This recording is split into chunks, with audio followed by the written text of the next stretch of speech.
There are two sorts of fire that you will have involving food in the kitchen.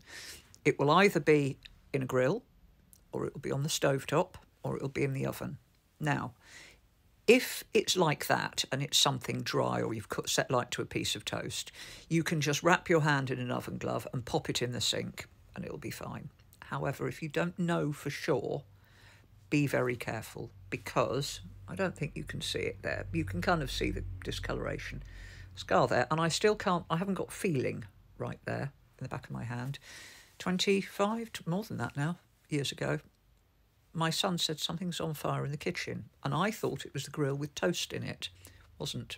It was fat, and it degloved my hand, and I've never grown the nerves back on that bit of my hand.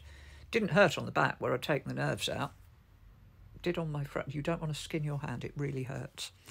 And I was gloved up. I mean, that was a big injury, months and months that took to reform. So if you think there is fat involved, whatever you do, do not put your hands near it. The first thing you do is cut the heat. Turn it off. If you can't get near to it, knock off your oven at the switch, and turn off your gas. If it's a gas one, just turn the valve. If you don't know where your gas valves are, you should know, but they'll be near your gas meter. But just cut the fuel and shut the door on it if you can. If it's in the grill, just shut the door. If it's in the oven, just shut the door and leave it. It will go out. It will go out. I promise you, it will go out. As soon as you shut the door, you're depriving it of a fuel source. Even if it sucks in a bit of air through the intake, it'll be fine. It will go out. Do not go back to it for several hours. Give it a chance to cool down. Don't touch it. If it's on the stovetop, the best thing to do is put the lid on the pan. But obviously, if there's a lot of flames and you can't do that, you get a towel or a tea towel, you go to the sink, you run it under cold water and you wring it out. You mustn't put water near fat or it will make it a lot worse. Just so that it damps.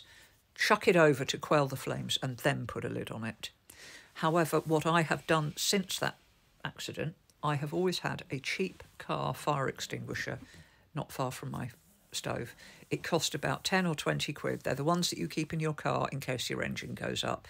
They're not good in a hurry for a big fire, but it's something to grab and use rather than panic.